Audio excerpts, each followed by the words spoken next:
Reactor online. Sensors online. Weapons online. All systems nominal. Welcome to Tactics 101. Today I'm having a bit of a look at the fire support role, or how to play what you could call a line mech, a mech that steps up to the line with the rest of the heavy mechs and helps put fire down range. The real idea of this video is to consider how role warfare can help in public games, and how when playing as a medium you can team up with an assault. This is really about passive tactics, and what should really become clear from this is that if you perform your role properly, pugs can still have a lot of tactical fidelity. So I'm going to be looking a little bit at formation and just concepts of getting fire on the right target and making the right decisions. Even though this tactic is effectively a support role, I like to call it follow the big guy. And that's because of the philosophy. And the basic concept is to team up with an assault mech and do everything you can to help and support that mech. If you do it right, it can be brutally effective, and because your role is passive, and that's the keyword passive, in helping a friendly assault, it can work with pugs too and give some tactical fidelity to otherwise disorganised teams. You don't even need to communicate with teammates to make this work, you just have to carry out your role correctly. Now let's quickly consider some reasons why you might want to adopt this mentality in playing Mech Warrior. Now firstly, an assault mech is your heavy hitter, bringing the most firepower to the battlefield. One-on-one, an assault is going to beat most things in a confrontation, besides another assault perhaps. Therefore, keeping your assault mech alive is always a good idea. The more you have, the more firepower you have. Now secondly, if you've looked at my previous video on the Centurion, you'll see just how versatile it really is. It's flexible enough to engage at any range alongside an assault. So if the assault pilot happens to want to snipe, you can also snipe. If they want to go into close range, you can go into close range and cause a lot of damage. It's capable of dealing with whatever threat arises, whether it's a light mech that the assault couldn't deal with by itself, or another assault that you just want to get more firepower on. In a nutshell, the whole idea of this strategy is to keep your assault mech alive longer than the enemy assault mech. Double up its firepower and neutralise threats to what should be the vanguard of your offensive. So, here's a conquest match on Caldera.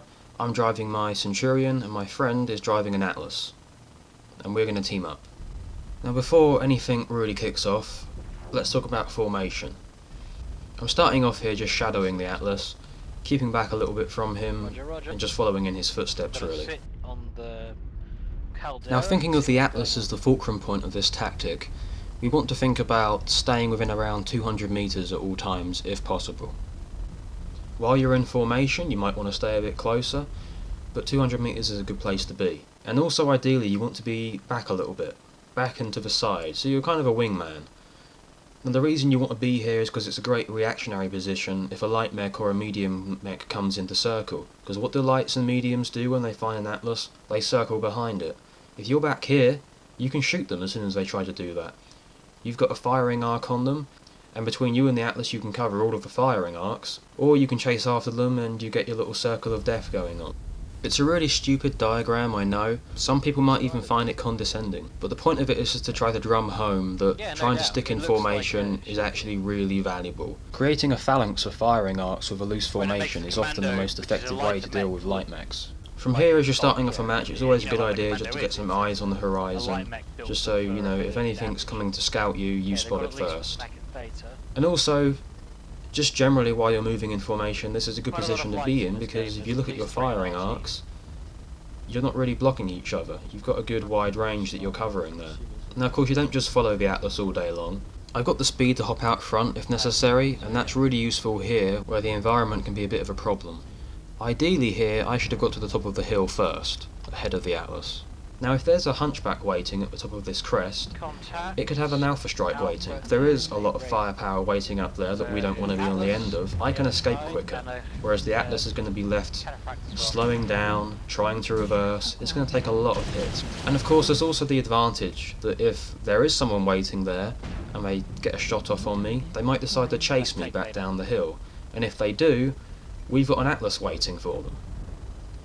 But at this point we can see that Theta is pretty much clear, and my mate decides he wants to take it, so I follow in with him. I'd like one of our lights to go and get Epsilon really. I don't want to spend anything heavier on it, but... Sorry. moving around the side. I could go. Okay. Yeah, but then we lose a mech with quite a bit of firepower to it. Because that's going to be Now like we sitting move out off there to doing address the nothing. other side of the caldera, Fight's gonna be where here. we've got See, this we've got nice a gap in the stalker, a slope. It's kind of a hunchback, natural bottleneck and a good firing position. And there's an Atlas. And so I get a few hits on him with my AC5. I don't want to take too much heat, so I'm going to pull back as the Atlases pull up to the firing line. But the good news there is that I've drawn his fire away from both of our Atlases in this case, and we've got two Atlases that can put fire back down on him. So that's a win-win, and now I'm using the two Atlases for cover. So at this stage, how can I be useful?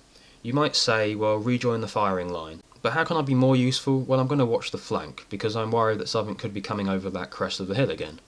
And at the range that I am to the crest of this hill, I can put all of my weapons to good use. And lo and behold, here comes a hunchback. I want to make short work of him, and luckily I get a headshot here, with a little bit of help from that cat as well. Oh, good shot. I think that was a He regretted it. Having held the point, we decide to stick our heads up and see what's going on. Okay. There's a raven about here somewhere. Yeah, he's poking his head up occasionally.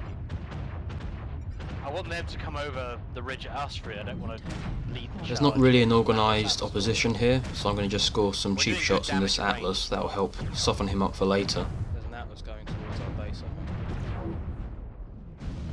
Well, let's kill these two in isolation then. And then my mate decides he wants to go after this stalker who's got his back turned and he's out of position. So he's a high priority target.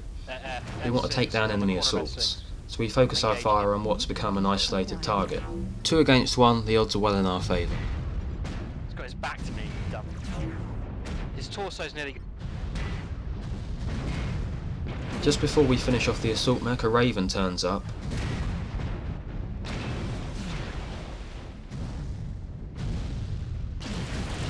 Now, this certainly wasn't planned, and our formation here is a bit ragged, but we do still have a good bit of distance between the two of us. That's my mate there, Harry's dead. overheated. Fortunately, our formation here isn't too tight, so the Raven does the typical Raven trick, tries to get behind the Atlas, and I've got a good position there where I can shoot him in the arse as he's trying to do it. There we go. And of course he gets behind me. I decide to harass him myself and chase after him. We get lucky with a leg shot, and he's an easy kill. Good job. Now, Fate has been lost, so we decide to return our attention to the crater, and heading up again to the crest of the hill, we notice that it's a Raven that's taken the point. But our attention is quickly grabbed by this Atlas, and at this point we completely forget about the Raven. Now, why is that? The Atlas is a higher priority target for several reasons. Of course, the central concept of these tactics is that it's our assaults versus theirs. Now, that enemy Atlas has got a lot of DPS, so the sooner we take him out, the less firepower we've got coming in on us. That Raven hasn't got that much firepower, certainly not compared against an Atlas, so that's really the high priority target. If we decide to split targets, and I go after the Raven, which would be the natural decision, it's going to take longer to eliminate either target. And that means that each of us is going to take more damage as we're doing it. So I need to engage this Atlas, but I'm pretty badly damaged, my centre torso's all lit up. So initially I'm using the terrain to limit my target profile, and I'm going to turn my shield arm towards him.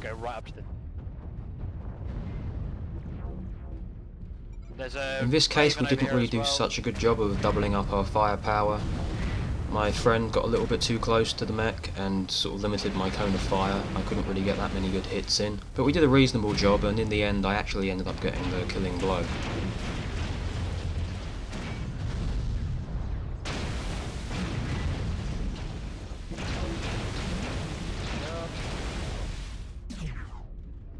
Raven 2x. My armour is still good at the moment.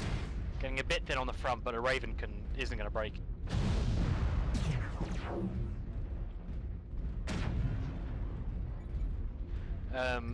Yeah, think about Epsilon as well. I'm going to sort of head towards him, but still keep my lasers on this guy. So at this point the fighting is pretty much over, and we've more or less blitzed their entire team, and it's really down to cap points now. Yeah, I'm going to sit right up and use my lasers on. I'm just going to let this game play out in the background. He's at quite extreme range. But now obviously with this game I'm teaming up with a friend, And you might say, well, that kind of invalidates what you said at the start of the video. No, they've got one other guy. But I don't really think it does, because if you actually look back again and see what I've been doing in this match and what my friends have been doing, They've got one guy I've just been following him. The fact that we could communicate using, voice comms, obviously that's very useful, but in reality all I've been doing this entire match is just following him about. Essentially, I just reacted accordingly to each threat as it came up on the battlefield, whether that would be guarding the flank, getting some cheap shots down on an Atlas, taking care of a stalker that he's going after, or getting rid of the Raven that's obviously going to harass him. Each decision I've made, whether it's about formation and where I want to be, or what target I want to go after, I've made that decision myself, but I've made it based upon what he's doing. He hasn't told me at any point what he wants me to do. That's not to say that TeamSpeak isn't a huge advantage, because it is. There's lots of things you can do on TeamSpeak that you just can't communicate, normally in the game, but you can still achieve a heck of a lot without it, and I hope that's been demonstrated.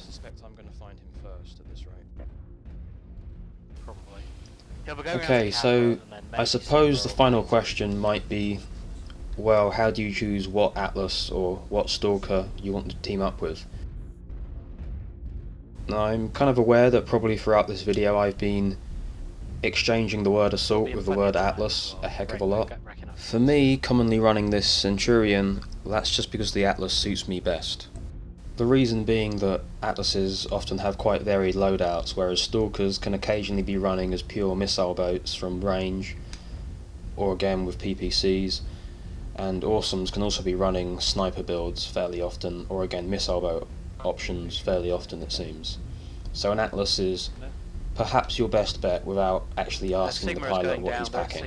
And obviously if you're using a Centurion like I'm using with the loadout I'm using, it just complements itself incredibly well with an Atlas, I find, because there's a ballistic weapon for range, there's missiles for close range, and there's lasers for everything else. If you've got a balanced loadout, I suppose this tactic is going to work best, because you can team up with any assault that you want, and whether they're attacking at range or at close range, it doesn't really matter, because you've got something that can work.